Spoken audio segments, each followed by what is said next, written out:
अब हम देखते हैं इस ज्यूरिसडिक्शन के ऑटो का तीसरा पहिया, subject matter jurisdiction. Subject matter मतलब विषय। सारे विषय एक ही कोर्ट में नहीं ट्राई किए जा सकते। कुछ के लिए स्पेशल कोर्ट्स या ट्रिब्यूनल्स बनाए गए हैं।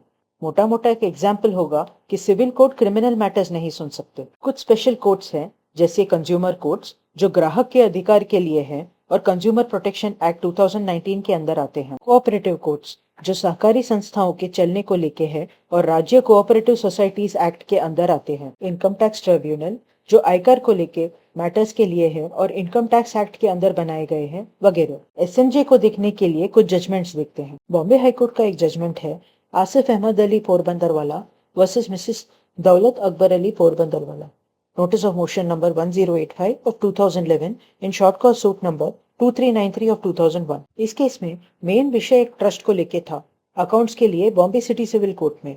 तो कोर्ट ने इश्यू फ्रेम किया कि उनको ज्यूरिसडिक्शन था क्या ऐसा सूट देखने का इंडियन ट्रस्ट एक्ट के अंदर। तब सिटी सिविल कोर्ट ने ऑर्डर पास किया कि उनको ज्यूरिसडिक्शन नहीं था और प्लेंट को वापस कर दिया बराबर के कोर्ट में ले जाना। फिर आसिफ ने हाई कोर्ट में सूट फाइल किया कुछ बदली के साथ। दौलत ने रिटन स्टेटमेंट फाइल किया और कहा कि सूट लिमिटेशन के बाहर था क्योंकि सिटी सिविल कोर्ट ने 21 जुलाई 1998 में ही प्लेंट वापस कर दिया था और उसके 3 साल बाद आसिफ ने ये सूट फाइल किया है।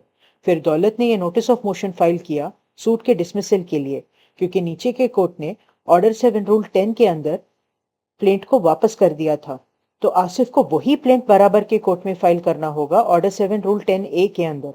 प्लेंट रिजेक्ट यानी नकारा नहीं गया था ऑर्डर 7 रूल 11 के अंदर। इस जजमेंट में और रेफर किए जजमेंट्स इंसेप्शन पिक्चर जैसे हैं।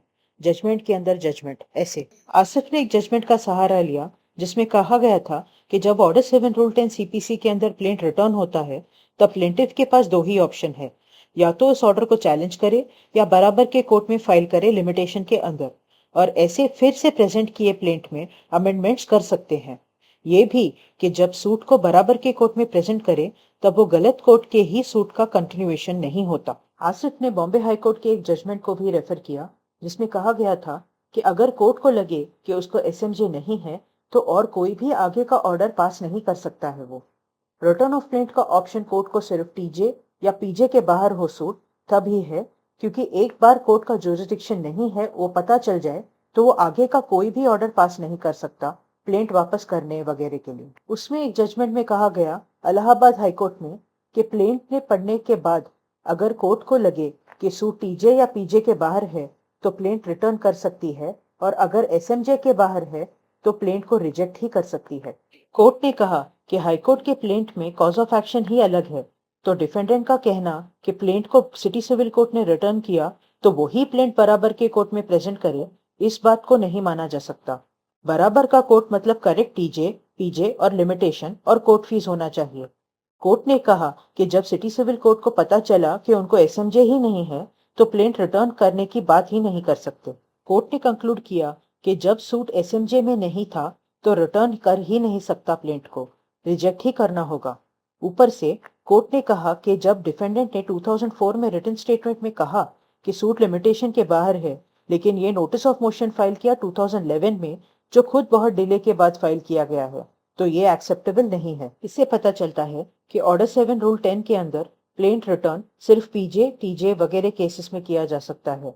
एसएमजे के केसेस में प्लेंट सिर्फ रिजेक्ट किया जा सकता है। और ये कि प्लेंट रिटर्न हुआ तो बराबर के कोर्ट में अमेंडमेंट के साथ भी फाइल कर सकते हैं जो शायद नए कॉज ऑफ एक्शन को भी लाए। ऑफ कोर्स लिमिटेशन का ध्यान में रखना ही पड़ेगा। रिजेक्टेड प्लेंट की तो बात ही नहीं है। सुप्रीम कोर्ट का एक जजमेंट है Vallabh Das versus doctor Madan Lal and others 1970 all India reporter page 987। इस केस में सूट तो था कुछ फैमिली डिस्प्यूट्स को लेके। एक सूट था जो खत्म करते समय उस कोर्ट ने कॉस्ट लगाए प्लेंटिफ पे और कहा था कि नया सूट उसी कॉज ऑफ एक्शन पे लाने से पहले वो कॉस्ट प्लेंटिफ को डिफेंडेंट को देना पड़ेगा। तो सुप्रीम कोर्ट में एक ही मेन विषय था कि नया सूट मेंटेनेबल नहीं था क्योंकि कॉस्ट ही नहीं दिए थे डिफेंडेंट को। सुप्रीम कोर्ट ने कहा कि उनको देखना होगा कि नया सूट क्या उस कॉस्ट लेने की कंडीशन में आता है या नहीं। सब्जेक्ट मैटर को लेकर सुप्रीम कोर्ट ने कहा कि सब्जेक्ट मैटर इस टर्म का डेफिनेशन नहीं है सीपीसी में। सब्जेक्ट मैटर का मतलब प्रॉपर्टी नहीं होता।